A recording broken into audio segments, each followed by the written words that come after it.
வணக்கம். ஊடக நண்பர்களையும் பத்திரிகை நண்பர்களையும் கொஞ்ச நாள் அடிக்கடி சந்திக்கிறேங்கிறது ரொம்ப சந்தோஷமா இருக்கு. உங்களுக்கு ஒரு தனி நமஸ்காரம். மேடையில் இருக்கிறவங்க எல்லாருமே ஜாபவாங்க. திரு வாசு முதல் அத்தனை இயக்குநர்களுக்கும் வணக்கம். சகோதரர் விஷால், மை மார்க் ஆண்டனி, அவர் இந்த குழு, இந்த நடிப்பு குழு, டெக்னிக்கல் குழு எல்லாருக்கும் வணக்கம். இந்த படத்தோட வெற்றிக்கு காரணம் ஒரே ஒருத்தர் தான். The vision and confidence of director Andrew Pandian. அவருக்கு நீங்க பெரிய கைதட்டல் கொடுக்கலாம். அவர் என்கிட்ட வந்து கதையை சொல்லும் போது, என்ன சார் இதெல்லாம் உங்களால முடியுமா, இவ்வளவு பெரிய விஷன் சொல்றீங்களேன்னு கேட்டேன். அவர் பதிலுக்கு ரொம்ப கான்பிடென்டா, ஓரளவுக்கு அரகண்டாவே கேட்டார். இதெல்லாம் உங்களுக்கு 3 நாள் உங்களால வந்து ஒர்க் பண்ண முடியுமான்னு கேட்டாரு. கண்டிப்பா பண்ணி தரேன் சார் பார்த்தா his vision was so big. அதுக்கு ஒரு பெரிய சப்போர்ட் அவர் ப்ரொடியூசர் மாணிக்கம் சார் அவர் இருந்திருக்காரு. விக்னேஷ் சார், அவருக்கு ஒரு life time picture. Please give him a big hand. He is coming back after a long time. நீங்க படத்துல பாத்தீங்கன்னா கொஞ்சம் கிண்டலா சொல்றேன், ரொம்ப உழைச்சிருக்காரு. ஆக்ஷன் சீன்ல மட்டும் இல்ல, லவ் சீன்லயும். சோ எல்லா விதமான இது வந்து சுருக்கமா சொல்லிடுறேன், அடுத்த ஷோல இருந்தால இது ஒரு ஃபியூச்சரிஸ்டிக் பாகுபலி அப்படின்னு தான் நான் சொல்ல முடியும். பாகுபலிங்கிறது அந்த 1000 காலத்துக்கு முன்னாடி நடந்த கதையை சொன்னாங்க. 2040 இதுதான் இன்னும் கஷ்டம். Imagining what would happen 40 years லேட்டர்ங்கிறது அது ரொம்ப அழகா விஷுவலைஸ் பண்ணி first class camera team, special effects எல்லாம் எக்ஸ்ட்ராடினரியா இருக்கு இந்த படத்துல. நீங்க பார்க்கும்போது ஒரு மிஷன் இம்பாசிபிள், மேட்ரிக்ஸ் அந்த ஃபீலிங் கிடைக்கும் இந்த படத்தை பார்க்கும்போது. நான் அவருக்கு ஸ்பெஷலா நன்றி கொடுக்கணும்னா, கனவுல கூட கிடைக்காத பதவி எனக்கு கொடுத்துட்டார். Prime minister of India in 2040. Never can I become that.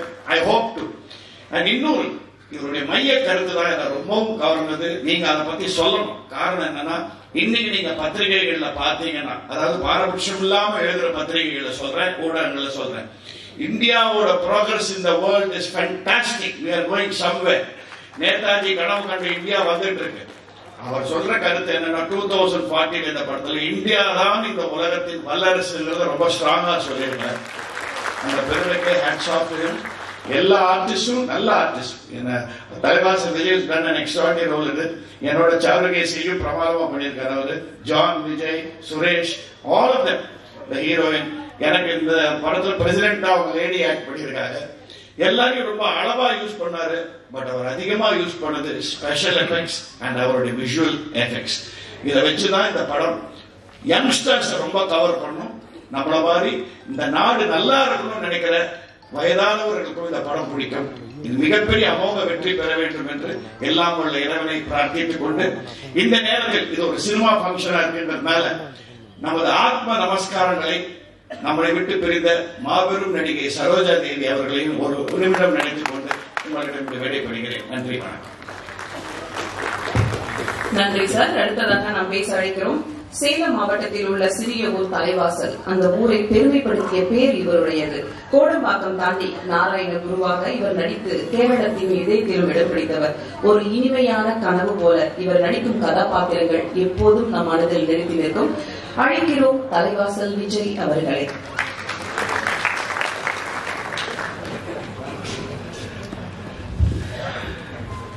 மேடையில் அமர்ந்திருக்கும் அனைத்து பெரியவர்களுக்கும், வந்திருக்கும் பத்திரிகை ஊடக நண்பர்களுக்கு என்னுடைய காலை வணக்கங்கள். தாமதமாக வந்ததுக்கு மன்னிக்கவும். பட் ஐ திங்க் இன்னைக்கு காலையில் தான் நான் திருப்பதியிலிருந்து வந்தேன். நீண்ட நாள் ஒரு வந்து நடந்து ஏறணும் அப்படின்னு அது ஏறி தரிசனம் முடிச்சுட்டு இன்னைக்கு காலையில வந்து அதனால தான் தாமதம். சாரி ஆண்ட்ரூ அண்ட் ஓல்லா குரு.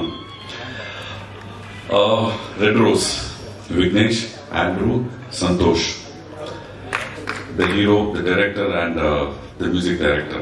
But அந்த வெர்ஷன்ல ஒரு சின்ன சேஞ்ச் வந்து இருக்கும். Santhosh will be the hero of the film. அது ரிலீஸ் ஆனதுக்கு அப்புறம், ஏன்னா இந்த படத்துக்கு தேவையான என்ன விஷயங்களோ அந்த விஷயத்தை ரொம்ப அற்புதமா பண்ணியிருக்காரு. அண்ட் விக்னேஷ் என்னுடைய ரொம்ப நீண்ட நாள் நண்பர். A very big comeback for him. A man who never says give up. So அந்த ஒரு ஹார்ட் ஒர்க், அந்த ஒரு what you call passion and towards film and film making. கதை சொல்லும் போது சார் ஒரு 3 நாள் ஒர்க் தான் சார் இது, பட் நீங்க தான் மெயின் ஆன்டகானிஸ்ட் அப்படின்னாரு. ஸோ அந்த லுக்கை எப்படி நம்ம கொண்டு வரலான்னு நான் I just sent a still to Andrews. பார்த்துட்டு we figured out. அது பார்த்தா வந்து இது வரைக்கும் நான் என்னுடைய 32 வருட சினிமா வாழ்க்கையில அந்த மாதிரி ஒரு கெட்டப் நான் பண்ணதே கிடையாது. எனக்கே என்ன பார்த்து ஆச்சரியமா இருந்தது. Definitely it's a futuristic film. Theatrical experience தான் இது வந்து you will enjoy it. இப்போ எனக்கு முன்னாடி பேசணும்னு சொன்ன மாதிரி not in OTT or not in TV. So wishing all the best to the whole crew, YGM sir, அதுக்கப்புறம் Suresh and then John Vijay and everyone, the whole crew. We had a wonderful setup and Ajay Ratnam. ஒரே ஒரு விஷயத்துல என்னன்னா Andrew வந்து is a wonderful pre ப்ரொடக்ஷன்ல வந்து அவர் பண்ண விஷயங்கள் வந்து படத்துல பாத்தீங்கன்னா கிட்டத்தட்ட எல்லாருமே வந்து ஒரு ரொம்ப கொஞ்ச நாட்கள் தான் நம்ம ஒர்க் பண்ணிருக்கோம் இண்டிவிஜுவலா. பட் படத்துல பார்த்தா அது வந்து எந்த சீன்ல எந்த டயலாக் எப்படி வரணும், because it's a universal subject, talking about economy, talking about world powers and other things. Wonderful job, Andrew, and all the best and God bless you, the whole crew, for the success of this film. Thank you very much. Thank you sir. அடுத்து நாம் பேச அழைக்கிறோம். ஒரு class mass acting அவரோடது அப்படின்னு சொல்லலாம். இந்த படத்துல புன்னகை ஒளிரும் முகம், அமைதியை சூழ்ந்த ஒரு கதாபாத்திரம். இவரிடம் கொடுக்கும் எந்த ரோலிலும் உச்சத்தில் இவரை உட்கார வைத்து விடுகிறது. நிக்சன் ரோல், ரெட் ஃபிளவர் படத்தில் மக்கள் மனதில் இருக்கும் கதாபாத்திரத்தில் நடித்த நடிகர் சுரேஷ் மேனன் அவர்களை அன்புடன் இப்போது பேச அழைக்கிறோம்.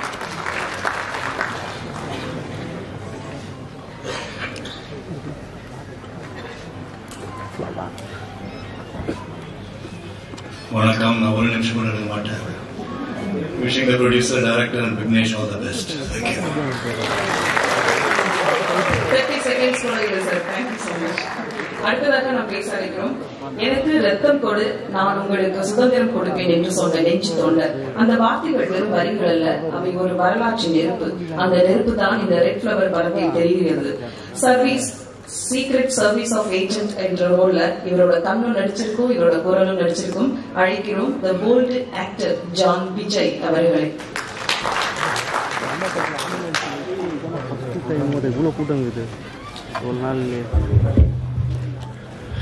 Good morning, everyone.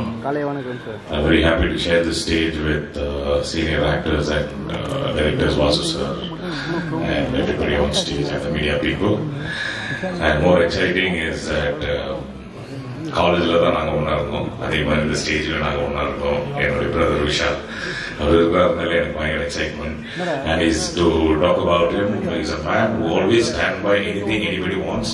முதல்ல நம்ம நினைச்சு பார்க்கணும், விஷால் நினைச்சாலே is always there for everybody and all set of people. அண்ட் அவருடைய மனசு மாதிரி நீங்க வந்து யாரையுமே பார்க்க முடியாது. Is my favourite brother and thank you very much for being here. And for that அத்தங்கர் மரமே அப்படின்னு பாட்டு ஒன்று நான் கேட்டிருக்கேன், பயங்கரமா இருக்கும். அந்த பாட்டுல இருந்து இந்த பாட்டுக்கு டிரான்ஸ்ஃபர்மேஷன் பாத்தீங்கன்னா இன்னைக்கும் யங்க எனர்ஜெட்டிக்கா யூத்தா இருக்கிறது எங்களுடைய hero Vignesh sir. I think he needs a big applause because it's a great effort by him to put across with all these great actors and create such a beautiful film with Andrew sir and as a director. And என்ன வச்சு சிம்பிளா இருந்தாலும் எக்ஸலண்டான ஒரு portion எனக்கு கொடுத்துருக்காங்க. And thank you very much for giving me this opportunity and giving me this stage. Thanks so much. நன்றி. அடுத்ததாக நாம் பேச அழைக்கிறோம் ரெட் ஃபிளவர் திரைப்படத்தின் அறிமுக இயக்குனர் Andrew Pandian. Petra media graphics, land Marvel animation studios, actor studios, prism and pixels என்ற VFX தொழில்நுட்ப துறையில் 700 படங்களுக்கு மேல் பணி செய்தவர். முதல்வன், அந்நியன், சந்திரமுகி, சிவாஜி என்று நீளும் வெற்றி பட பட்டியல். தன் முதல் படைப்பில் இந்தியா எப்போதும் பயங்கரவாதத்தை தூண்டுவிக்காது, எதிர்த்து வலிமையாக நிற்கும் என்று ரெட் ஃபிளவர் படத்தின் மூலம் ஆணித்தரமான அழுத்தமான கதை சொன்ன அறிமுக இயக்குனர் ஆண்ட்ரூ பாண்டியன் அவர்களை உங்கள் முன் செல்வாக்கில் பேச வைக்கிறோம். உங்க எல்லாருடைய அன்புக்கு ரொம்ப தேங்க்ஸ். முதல்ல கடவுளுக்கு நன்றி சொல்லிக்கிறேன். எனக்கு ஹீரோவுடைய கண்களையும் நம்ம ப்ரொடியூசர் மாணிக்க சாருடைய கண்களையும் தயவு கொண்டு பண்ணாரு. சீஃப் கெஸ்ட் வந்திருக்காங்க விஷால் சார், அப்புறம் வாசு சார், எல்லாருக்கும் ரொம்ப தேங்க்ஸ். எல்லாருக்குமே உங்க அன்பு ரொம்ப பெருசுன்னு தெரியுது. இந்த ப்ராஜெக்ட் வந்து ரெட் ஃபிளவர் இது 2047 பாத்தீங்கன்னாக்கா மஹல்கான் டைனஸ்டி ஒன்று சுப்ரீம் பவர் ஆயிடுது. அவன் வந்து பாத்தீங்கன்னாக்கா உலகத்துல எல்லா நாடுகளுக்குமே டாக்ஸ் போடுறான். அந்த டாக்ஸ் இன்னைக்கு வந்து அமெரிக்கா டாக்ஸ் போடுற மாதிரி. அப்ப அந்த டாக்ஸ் பே பண்ணாத நாடுகள் மேல ஜஸ்ட் இன்வைட் படையெடுப்பான். அதே மாதிரி இந்தியாவுக்கு அந்த இதை போடுறான். இந்தியா போடும்போது என்னன்னாக்கா இந்தியன் கவர்மெண்ட் வந்து அதை எதிர்க்குது. அப்போ இந்தியன் யங் விமன்ஸ் மற்ற கண்ட்ரீஸ்லாம் வேலை செய்வாங்க, அவங்க எல்லாரையுமே அவங்க வந்து டார்ச்சர் பண்ணி அபியூஸ் பண்ணி கொள்றாங்க. இவருடைய இந்த அட்ராசிட்டி நொறுக்கிறதுக்கு இந்திய அரசாங்கம் வந்து நேதாஜி சுபாஷ் சந்திர போஸால் உருவாக்கப்பட்ட ஒரு இயக்கத்தை அணுகுது. அந்த இயக்கம் பேர் தான் ரெட் ஃபிளவர். ஸோ இந்த ப்ராஜெக்ட் வந்து இதுல ஹீரோஸை வந்து டபுள் ரோல் பண்ணியிருக்காங்க, அண்ணன் தம்பியா பண்ணியிருக்காங்க. ஹீரோவுடைய அவங்க ஃபேமிலி என்னன்னா அது ஒரு ஆர்மி ஃபேமிலி. ஸோ அந்த ஆர்மி ஃபேமிலியில வந்து ரொம்ப 2 பேருமே ரொம்ப பேஷன், 2 பேருமே திரும்ப வந்து இந்தியாவுக்காக சர்வீஸ் பண்ணுவாங்க. ஒரு கட்டத்துல தான் தெரியுது அது வந்து அண்ணன் வந்து செலக்ட் ஆயிருக்க, தம்பி செலக்ட் ஆகலன்னு தெரிய வருது. அது அவங்க 2 பேரும் அனுபவிக்கிறதுக்கு பெரிய ஒரு பெட்ரையல் துரோகம் ஆயிடுது. சோ இது வந்து கிளைமேக்ஸ்ல வந்து எப்படி போகுதுன்னாக்கா அண்ணன் தம்பி 2 பேரும். அப்போ 2வது தம்பி பாத்தீங்கன்னா அவன் opposite syndicate Malcolm dynasty syndicate சேர்ந்து இந்தியாவுக்கு அகேன்ஸ்டா திட்டமிடலாம். அண்ணன் வந்து ஒரு சீக்ரெட் சர்வீஸ்ல இருக்காரு. சோ கடைசியா இந்தியா வந்து எப்படி வல்லரசா இருந்து இதை முறியடிக்குது. அப்புறம் இவருடைய ஹீரோ வந்து தம்பி இத எப்படி ஜெயிக்கிறாருன்றதுதான் கதை. இதை நீங்க தியேட்டர்ல பாத்தீங்கன்னா ரொம்ப நல்லா இருக்கும். என்னுடைய டெக்னீஷியன்ஸ் எல்லாருமே நான் ரொம்ப பண்றேன். ஸோ கேமராமேன் எடிட்டர் கிட்ட ஈக்குவல் சேர்ந்து உட்காந்துருக்காங்க. கேமராமேன் தேவா வந்து ஒரு நாளைக்கு 350 ஷார்ட்ஸ் எடுப்பாங்க, 300 shots to 350 shots. Without break நிறைய போகும். லெஃப்ட் திரும்ப லெஃப்ட் பார் ரைட் திரும்ப அவ்வளோ ஃப்ரெண்ட்லி யூஸ். அது எனக்கு ரொம்ப ஹெல்ப்ஃபுல்லா இருந்தது. எடிட்ல பாத்தீங்கன்னா இந்த விஎஃப்எக்ஸ் பேஸ்னால எல்லாமே லேயர்ஸ்ல எடிட் பண்ணும். ஏதோ ஷூட் பண்ணது மட்டும் வச்சு பண்ண முடியாது. Live shoot, CG shot plus matte paintings. அப்போ எடிட்டர் அடுக்கும்போது பாத்தீங்கன்னா M2 தேவைப்பட்டது. அப்போ லேயர்ஸ் வச்சு ஒரு 5 லேயர் வச்சு பண்ணுவோம். அதனால எங்களுக்கு கிட்டத்தட்ட 8 to 9 minutes எடிட்ல. இதுதான். ஸோ தேங்க்யூ உங்க ஆதரவு எல்லாருக்கும் ரொம்ப தேங்க்ஸ். தேங்க்யூ. தேங்க்யூ, நன்றி. அடுத்ததாக நாம் பேச வைக்கிறோம். காற்றலையில் பறந்து வரும் சருகு போல இன்ப வெள்ளத்தில் நம்மை மிதக்க வைக்கும் அழைக்கிறோம் இயக்குனர் சுராஜ் அவர்கள். ஏதாவது நடிக்கிறதுக்கான கெட்டப்பா சார் இது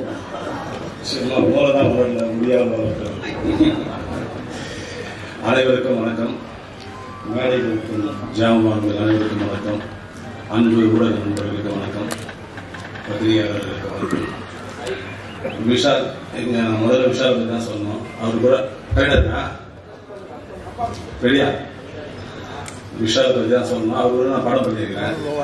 அவர்கிட்ட யாராவது உதவி கேட்டு வந்தாங்கன்னா அவரா முதல்ல ஓடி வந்து முதல்ல உதவி செய்வார். என் படத்துல இருக்கும் போது அவர் தேடி டெய்லி ஒரு 4 பேர் வந்து இருப்பாங்க. படிப்பு செலவுக்கு வேணும், அந்த செலவுக்கு வேணும். நடிகரை தாண்டி ஒரு மனிதனாக எப்பவுமே இருக்கிற விஷால் இன்னும் நிறைய பேருக்கு உதவி செஞ்சு இன்னைக்கு இந்த நடிகர் சங்க கட்டடத்தை யாராலையும் கட்ட முடியல. விஷால் வந்து கட்டி முடிச்சுட்டு அவர் கல்யாணம் முடிக்க போறாரு. Advance congratulation Vishal. அப்புறம் வந்து டைரக்டர் ஆம்பூஷ் பாண்டியன். ஃபர்ஸ்ட் இந்த கதை சொல்லும்போது நானும் இருந்தேன் அவர் கூட. இந்த படத்தை ட்ரைலர் பார்க்கும்போது ரொம்ப கிராண்டியரா இருக்கு. நான் அவருக்கு அடுத்த படங்கள் கிடைக்க வாழ்த்துக்கள். விக்னேஷ் சொல்லும் போது எனக்கு கொஞ்சம் கண் கலங்கிடுச்சு. எல்லாருமே கஷ்டப்பட்டு தான் வரணும். சினிமா நேரம் மேல வந்துட முடியாது. விஷால் கூட கஷ்டப்பட்டு தான் நல்லா வந்துருக்காரு. அது மாதிரி உங்களுடைய கஷ்டத்துக்கு இந்த படம் மிக பெரும் வெற்றி படம் தான் விக்னேஷ். அப்புறம் கம் டு த பாயிண்ட். மாணிக்கம் இருக்காரு. அவர் என் மாப்பிள்ள, என் சொந்தக்காரர். முதல்ல படம் எடுக்கிறது எங்கிட்ட வந்தாரு. மாமா ஒரு பெரிய படம் எடுக்கலாம் மாமான்னு வந்தாரு. நான் சொன்னேன் மாப்பிள்ள நீ நான் மாமா மாப்பிள்ளையா இருக்கிறோம், படம் எடுத்தவன அப்புறம் பங்காளி பகையாளி ஆயிடும். முதல்ல நீ ஒரு சின்ன படம் எடு, அப்ப சினிமா கத்துக்கவ இல்ல சினிமா உங்களுக்கு கத்துக் கொடுக்கும். அப்புறம் அந்த நிறை குறைகள்லாம் பார்த்துட்டு வாங்க அப்புறம் படம் பண்ணலான்னு. சரி மாமா சொல்லிட்டு போனவரு சின்ன படம் எடுக்கணும்னு சொல்லிட்டு பெரிய படம் எடுத்து வச்சிருக்கிறாரு. அப்புறம் ஒரு 2.5 கோடி ரூபாய் சிஜிக்கு மட்டும் செலவாச்சு சொன்னாரு. மொத்தம் 8 கோடி ரூபாய் 9 கோடி ரூபாய் லெவல்ல படம் எடுத்திருக்காரு. அவர் வந்து இதுக்கு முன்னாடி 2 படம் எடுத்திருக்காரு. அது வேற சொன்னேன். ஏன் அந்த படம் ரிலீஸ் பண்ணலாம் கேட்டேன். இல்ல நம்ம ரிலீஸ் பண்ற ஃபர்ஸ்ட் படம் பெஸ்ட் படமா இருக்கணும் அப்படின்னாரு. சரி ஓகே அவர் ரிலீஸ் பண்றாரு. அந்த பெஸ்ட் படம் தான் ரெட் ஃபிளவர் தெரியுது. அப்புறம் இசை நாயகன் சந்தோஷ் ரொம்ப வீரக்கணி நல்லா இருக்கு. சிஜி ஒர்க்கு சூப்பரா இருக்கு. அப்புறம் மாணிக்கம் பத்திரிகையாளர் ஊடக நம்பிதான் வந்திருக்காரு. நீங்க தான் இந்த படத்தை மக்கள் கிட்ட கொண்டு போய் சேர்க்கணும். இந்த ஊர்ல இருந்தெல்லாம் வந்திருக்காங்க. நேற்று நைட் வந்து பஸ்ல வந்துட்டு இருக்காங்க. உங்களுக்கு திருச்சியில இருந்து திருவண்ணாமலையில இருந்து ஜனங்கள் நிறைய வந்திருக்காங்க. இவங்கெல்லாம் மாணிக்கம் என்ற ஒரு நல்ல மனிதனுக்காக மட்டும் வந்த கூட்டம். அதே மாதிரி இந்த படம் ஓடிச்சாங்க. மாணிக்கம் இன்னும் 2-3 படம் எடுப்பாரு. மாணிக்கம் மட்டும் இல்லாத கோஷூட்டு போட்டு வந்திருக்காங்க. இவங்கெல்லாம் கூட படம் எடுக்க தான் வந்திருக்காங்க. இவங்க எல்லாம் கூட இந்த படம் வெற்றி பெற்றதுன்னா எல்லாம் எடுப்பாங்க. அதுக்காக வந்து இந்த படம் வெற்றி பண்ணணும்னு எல்லாம் வல்ல இறைவனை வேண்டி விடை பெறுகிறேன். நன்றி, வணக்கம். லேட் ஆகிடுச்சு, இல்லை கடைசியா பேச வச்சுக்காங்க. நான் கடைசியா விஷால் பேசுறாரு, வாசு சார் லெஜெண்ட் எல்லாம் இருக்காரு, இவங்க எல்லாத்துக்கும் முன்னாடி பேசிடலாம் பார்த்தா பழி வாங்கிட்டாங்க. சரி, ஓகே, நன்றி, வணக்கம். நான் பழி வாங்கல, விஷால் சீக்கிரம் கிளம்புறதா இருந்தது. ஆனா நீங்க பேசுறதை கேட்டுட்டு போகணும்னு இருக்காரு, அதான் விஷயம். வடபழனியின் முக்கிய அடையாளமாக இந்த கமலா தேட்டர் விளங்குகிறது. இதுல நிறைய இசை வெளியிடும், நிறைய சினிமா சம்பந்தப்பட்ட நிகழ்ச்சிகளும் நடந்திருக்கும். கண்டிப்பா இந்த ரெட் ஃபிளவர் அப்படிங்கிற ஒரு படம் ஒரு புதிய அத்தியாயத்தை தொடங்கும், பல வெற்றிகளை குவிக்கும் அப்படின்னு நம்பலாம். அடுத்ததாக நாம் பேச அழைக்கிறோம் இயக்குனர் மற்றும் தயாரிப்பாளர் திருமலை அவர்களை சில வார்த்தைகள் பேச அழைக்கிறோம்.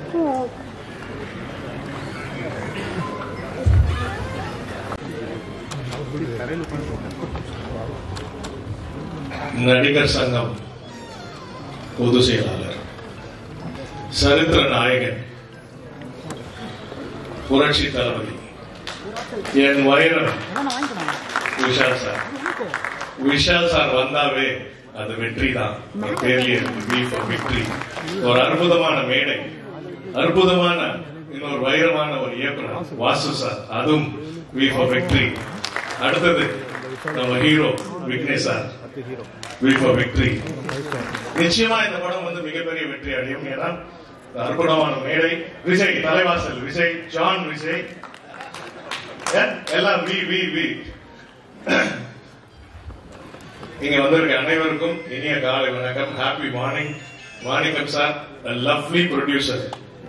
அதாவது மக்கள் மேல நேசிக்கிறவங்க. 2 படம் எடுத்து இல்லை வேண்டாம், அது வந்து எனக்கு லெவல் இல்ல, ஒரு அற்புதமான படம் கொடுக்கணும்னு என்கிட்ட சொல்லி இந்த படத்தை எடுத்தாரு. அவருக்கு மிகப்பெரிய வாழ்த்துக்கள். நிச்சயமா நம்பிக்கை என்னைக்குமே வீண் போகாது, கண்டிப்பா வெற்றி அடையும். ஆண்ட்ரூ சார் ரியல் கிளாரிட்டி, இந்த படத்துல வந்து என்ன வேணுமோ ரொம்ப தெளிவா எடுத்தாரு. ரெட் ஃபிளவர் இல்லையா, சிகப்பு பூ, ஒரு பழைய படம் ஞாபகம் வருது, சிகப்பு ரோஜாக்கள். அந்த சிகப்பு ரோஜாக்கள் மாதிரி இந்த படம் மிகப்பெரிய வெற்றி அடைக்கணும். நிறைய பேர் உழைச்சி இருக்கிறாங்க, கண்டிப்பா வாழ்த்துவோம். நன்றி.